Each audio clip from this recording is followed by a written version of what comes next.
وعلى رسوله الكريم أما بعد فقد قال رسول الله صلى الله عليه وسلم الدنيا جيفة وطالبها كلاب أو كما قال عليه الصلاة والسلام. وقال رسول الله صلى الله عليه وسلم الدنيا أسحر من هاروت وماروت فإن سحرهما يفرق بين المرء وزوجه وسحرها يفرق بين العبد وربه أو كما قال عليه الصلاة والسلام. نبی اکرم صلی اللہ علیہ وسلم کا ارشاد گرامی ہے الدنیا جیفتن، یہ دنیا مردار ہے، وطالبها کلاب، اور اس دنیا کے چاہنے والے اور اس دنیا کے پیچھے بھاگنے والے وہ کتوں کی طرح ہیں. حضرت صلی اللہ تعالی علیہ وسلم نے اس حدیث پاک میں انتہائی سخت جملہ ارشاد فرمایا الدنیا جیفتن، مردار ہے یہ دنیا، وطالبوها کلاب، اور اس کے چاہنے والے، اس کے پیچھے بھاگنے والے وہ کتے ہیں. اچھی طرح سے یہ بات ذہن نشین فرما لیجئے، دنیا اس چیز کو کہا جاتا ہے جو انسان کو اللہ تعالیٰ کی یاد سے دور کر دے. ہر وہ چیز جو آدمی کو اللہ کی یاد سے غافل کر دے وہ دنیا کہلاتی ہے. چاہے وہ مال ہے جب بھی دنیا ہے، چاہے وہ عزت ہے، عہدہ ہے جب بھی وہ دنیا ہے، چاہے وہ اقتدار ہے جب بھی وہ دنیا ہے، چاہے وہ اولادیں ہیں جب بھی وہ دنیا ہے، چاہے وہ ملازمت ہے جب بھی وہ دنیا ہے. ہر وہ چیز جو انسان کو اللہ پاک کی یاد سے دور کر دے، غافل کر دے، وہ دنیا ہی دنیا ہے. اس حدیث پاک میں حضرت صلی اللہ علیہ وسلم نے جو کتے کے ساتھ تشبیہ دی ہے اس لیے ذکر فرمایا کہ عام طور پر آپ دیکھتے ہیں کتا وہ جانور ہے جو مردار کھاتا ہے، لیکن مردار کھانے والے اور جانور بھی ہیں. کوا بھی مردار کھاتا ہے، چیل بھی مردار کھاتی ہے، اور گدھ یہ بھی مردار خور جانور ہے، لیکن دونوں میں بڑا فرق ہے. یہ پرندے جو مردار خور ہیں، جو مردار کھاتے ہیں، کوا مثلا مردار کھاتا ہے، وہ جب کسی مردار پر آ کے بیٹھتا ہے تو وہ اپنی برادری والوں کو، اپنی ہم جنسوں کو بلاتا ہے، وہ آواز لگاتا ہے، سارے ہم جنس جمع ہو جاتے ہیں، سب مل کر کھاتے ہیں. لیکن کتے کا یہ مزاج ہے کہ جب یہ کسی مردار پر جاتا ہے یہ اپنے ہم جنس کو برداشت نہیں کرتا. اگر اس کا کوئی ہم جنس آ جاتا ہے کھانے کے لیے تو اس مردار کو چھوڑ کر اس کے ساتھ لڑنا شروع کر دیتا ہے. تو حضرت صلی اللہ علیہ وسلم نے یہ باریک نقطہ سمجھایا کہ اس دنیا کو چاہنے والا اگر انسان ہے تو وہ انسان کا مزاج بھی ایسا ہی ہے جیسا کتے کا مزاج ہے. یہ بھی اپنے ہم جنس کو برداشت نہیں کرتا. اس کتے کو معلوم ہے، وہ جانتا ہے کہ یہ اتنی وافر مقدار کا سامان ہے کہ میں اسے کھا نہیں سکتا اور میرے لیے ایک مہینے کے لیے کافی ہوگا، ضائع ہو جائے گا، برباد ہو جائے گا، لیکن پھر بھی وہ اپنے ہم جنس کو برداشت نہیں کر سکتا. تو دنیا کے اندر دنیا کے چاہنے والا انسان بھی کتے کے مزاج کا بن جاتا ہے، اس کا مزاج بھی یہی ہوتا ہے. دوسرا نقطہ اس میں یہ بتایا کہ جس طرح سے وہ مردار خور پرندہ کوا جب وہ مردار کھاتا ہے تو وہ نرم نرم گوشت اس سے نکال کے کھاتا ہے، سخت چھوڑ دیتا ہے. لیکن کتا وہ جانور ہے جو نرم بھی کھاتا ہے، ہڈی بھی کھاتا ہے. انسان جب مردار خور بنتا ہے، دنیا کا طالب بنتا ہے، تو وہ نرم یعنی حلال بھی کھاتا ہے اور سخت یعنی حرام بھی کھاتا ہے. وہ حرام حلال کی تمیز کیے بغیر اسے سمیٹنے کی کوشش کرتا ہے. تیسرا نقطہ اس حدیث میں یہ ملتا ہے کہ جس طرح سے کتا جب وہ کوا وہ حرام کھا لیتا ہے، جب شام ہوتی ہے وہ اپنے گھونسلے میں واپس چلا جاتا ہے. لیکن کتا وہ جانور ہے سارا دن کھائے گا، رات کو پہرہ داری کرے گا، رات کو اس کی نگہداشت اور حفاظت کرتا ہے کہ کوئی اور اس پر قابض نہ ہو جائے. کوے کا یہ مزاج نہیں ہوتا، وہ کسی کے قبضے کی پرواہ نہیں کرتا. تو انسان بھی جب دنیا کے پیچھے لگتا ہے، حلال حرام کی تمیز کیے بغیر اللہ کی یاد سے غافل ہوتے ہوئے جب دنیا کے پیچھے لگتا ہے، تو اس کا مزاج بھی یہی ہوتا ہے کہ دنیا کو اس قدر جمع کرتا ہے کہ یہ چوکیدار بن کر اس پر بیٹھ جاتا ہے، چوکیدار بن جاتا ہے۔ اسی طرح سے کوے کا یہ مزاج ہوتا ہے کہ جب وہ اس مردار کے پاس جاتا ہے، اگر اسے کوئی اپنا ہم جنس مرا ہوا نظر آتا ہے تو وہ ڈرنے لگتا ہے، اس سے عبرت حاصل کرتا ہے۔ پہلے زمانوں میں کھیتوں میں لوگ کوا مار کے ایک لٹکا دیا کرتے تھے اور اسے دیکھ کر باقی کوے عبرت پکڑتے تھے، قریب نہیں آتے تھے کہ اگر کہیں جائیں گے تو مار دیے جائیں گے، لیکن کتا یہ عبرت حاصل نہیں کرتا۔ کتے کو نظر آ رہا ہے کہ میرا بھائی یہاں میرا ہم جنس گیا، اسے مار دیا گیا، اسے اس کی پرواہ نہیں ہے۔ تو انسان بھی اس کا مزاج بھی اسی طرح سے بن جاتا ہے، یہ بھی اس کی پرواہ نہیں کرتا، دیکھ رہا ہے کہ اس دنیا نے میرے بھائی کو، میرے ہم جنس کو کس طرح سے ہلاک کر دیا ہے، لیکن اس سے عبرت یہ حاصل نہیں کرتا۔ تو انسان کا جب مزاج یہ ہو جاتا ہے تو اس لیے رسول پاک صلی اللہ علیہ وسلم نے ارشاد فرمایا کہ یہ پھر دنیا کا طالب چاہنے والا یہ کتے کی طرح ہے۔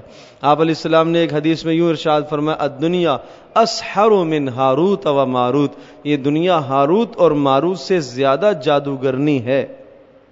ہاروت اور ماروت اللہ پاک نے 2 فرشتے آسمان سے اتارے تھے، اور جن کو اللہ پاک کی طرف سے یہ حکم ملا تھا کہ وہ لوگوں کو جادو سکھائیں، جادو سکھانے کے لیے آتے تھے، لیکن آزمائش تھی لوگوں کے لیے۔ بتایا وہ جادو سکھانے سے پہلے کہتے تھے دیکھو مت سیکھو، دیکھو ہم آزمائش بنا کے بھیجے گئے ہیں، ہمیں اللہ نے آزمائش بنا کے تمہارے لیے بھیجا ہے کہ منع کیا ہے، نبیوں نے بتایا ہے، ہم تمہیں خود بتا رہے ہیں کہ یہ نہیں کرنے کا ہے، پھر کون دیکھو سیکھنے کے لیے آتا، جو سیکھنے کے لیے آتا اسے سکھایا کرتے تھے۔ یہ آزمائش تھی اس وقت، اللہ پاک کی جانب سے زبردست آزمائش ہے۔ زہر ایک آدمی بناتا ہے، وہ بتا رہا ہے کہ بھائی زہر نہیں پینا، یہ میں نے بنائی ہے، یہ بڑی سخت ہے، یہ مار دیتی ہے، پھر بھی ایک آدمی پی لیتا ہے، تو اس بنانے والے کا تو کوئی قصور نہیں ہے، اس نے بنائی ہے، اس نے بتایا ہے یہ مضر ہے۔ اسی طرح سے وہ بتا رہے ہیں کہ یہ سحر مت سیکھنا، پھر بھی لوگ سیکھتے تھے۔ ارشاد فرمایا نبی پاک صلی اللہ علیہ وسلم نے، فَإِنَّ سِحْرَهُمَا يُفَرِّقُ بَيْنَ الْمَرْءِ وَزَوْجِهِ، کہ ہاروت اور ماروت کا جو سحر اور جادو تھا یہ میاں بیوی کے درمیان فرق کرتا تھا، جدائی ڈال دیتا تھا۔ لیکن وَسِحْرُهَا، اس دنیا کا جو سحر اور جادو ہے، فرمایا یہ ایسا ہے، يُفَرِّقُ بَيْنَ الْعَبْدِ وَرَبِّهِ، یہ بندے اور اس کے رب کے درمیان جدائی ڈالتا ہے۔ یہ ایسا اس کا سحر ہے، لہذا اس سحر سے تم بچو۔ ہر وہ چیز جو انسان کو اللہ پاک کی یاد سے غافل کر دے، ہر وہ چیز جو انسان کو اللہ پاک کی یاد سے دور کر دے، وہ دنیا ہے، اس سے انسان بچے۔ امام غزالی رحمۃ اللہ علیہ نے بہت زبردست مثال ذکر فرمائی ہے، ارشاد فرمایا، بلکہ مثال ایک کہانی پیش کی اور پھر اس سے مثال ذکر کی۔ کہا ایک آدمی ہے، وہ کہیں جا رہا تھا، اس نے سامنے دیکھا کہ ایک اژدہا آ گیا، ایک شیر، اور شیر کو جب اس نے دیکھا تو یہ دیکھا کہ شیر میری طرف آ رہا ہے، اس نے بھاگنے کی کوشش کی اور کوئی جائے فرار اسے نظر نہیں آئی، سامنے ایک کنواں نظر آیا، کنویں کے پاس گیا، منڈیر پر کھڑے ہو کے دیکھتا ہے، چھلانگ لگانے لگتا ہے، بیچ میں خیال آیا کہ چھلانگ لگا کے جان بچا لوں، اندر دیکھتا ہے تو ایک بڑا اژدہا سانپ بیٹھا ہوا ہے۔ اب ادھر باہر تو شیر ہے، کنویں کے اندر سانپ ہے، پھر خیال آیا اب کیا کروں، جلدی فیصلہ کیا، منڈیر کے باہر سے جھاڑیاں اگی ہوئی تھیں اور وہ جھاڑیاں کنویں کے اندر لٹک رہی تھی۔ اس نے ان جھاڑیوں کو پکڑا، خیال یہ کیا کہ جھاڑیوں کو پکڑ کر تھوڑی دیر میں لٹک جاؤں گا اور شیر جب دائیں بائیں ہو جائے گا تو باہر نکل آؤں گا، سانپ سے بھی جان بچ جائے گی، شیر سے بھی جان بچ جائے گی۔ چنانچہ اس نے کیا کہ جھاڑیوں کو پکڑا، کنویں کے اندر لٹک گیا۔ کنویں کے اندر جیسے ہی لٹکا، تھوڑی دیر کے بعد دیکھتا ہے کہ ان جھاڑیوں کے جڑوں میں 2 موٹے ایک سفید ایک کالا چوہا جو ان جھاڑیوں کو جڑوں سے کاٹ رہے ہیں۔ دیکھتے ہی اور گھبرا گیا، یا اللہ اب کہاں جاؤں، باہر نکلتا ہوں شیر اور نیچے گرتا ہوں تو سانپ ہے، اور یہ حال ہے، یہ منظر ہے۔ تو یہی کشمکش اسی سوال میں تھا، اسی خیال میں تھا کہ سامنے دیکھتا ہے ایک شہد کا چھتا نظر آیا اسے، مکھیاں نہیں ہیں لیکن خوبصورت شہد چمکتا ہوا نظر آیا. انگلی اس میں لگائی اس نے اور شہد ساتھ آ گیا تو وہ چاٹنے لگا. اتنا اسے لطف آیا, مزہ آیا کہ اس نے شہد کھانا شروع کر دیا, شہد چاٹنا شروع کر دیا. جیسے ہی شہد چاٹنا اس نے شروع کیا اسے وہ اژدہا بھی بھول گیا اور وہ باہر والا شیر بھی بھول گیا اور چوہوں کا کاٹنا بھی اسے بھول گیا. اس قدر غافل ہو گیا, اسی میں لگ گیا. جب اسی میں لگ گیا تھوڑی دیر نہیں گزری کہ جناب وہ جھاڑیاں کٹ گئیں اور کنویں کے نیچے جا کے گر گیا اور آگے اژدہے کے شکار ہو گیا. تو ارشاد فرمایا اسی طرح سے اس دنیا کی زندگانی بھی ہے. فرمایا یہ جو پیچھے شیر آ رہا ہے یہ ملک الموت ہے, یہ موت کا فرشتہ ہے جس سے کوئی جائے فرار نہیں ہے, اس نے انسان کے پاس پہنچنا ہی پہنچنا ہے. اور فرمایا یہ جو کنواں ہے یہ قبر ہے, یہ آدمی کی قبر ہے. اور یہ جو نیچے سانپ بیٹھا ہوا ہے یہ وہاں کا عذاب ہے. اور یہ جو جھاڑیاں لٹک رہی ہیں, اور ارشاد فرمایا کہ یہ جھاڑیاں یہ انسان کی زندگی ہے. اور اس کے پیچھے جو دو چوہے کاٹ رہے ہیں سفید اور کالے, فرمایا کہ یہ دن اور رات ہے, یہ وقت. ہر دن آیا زندگی کٹ رہی ہے, ختم ہو رہی ہے. ہر آنے والا دن زندگی کو کم کرتا ہے, ہر آنے والی رات زندگی کو کم کر رہی ہے. اور ارشاد فرمایا یہ دن اور رات. اور یہ جو شہد کا چھتا تھا یہ کیا تھا؟ فرمایا یہ دنیا کی لذتیں ہیں. ان دنیا کی لذتوں میں ایسا مشغول ہوا کہ اژدہے کو بھی بھول گیا, سانپ کو بھی بھول گیا اور چوہوں کو بھی بھول گیا, اور ایسا غافل ہوا کہ پھر ہلاک ہی ہو گیا.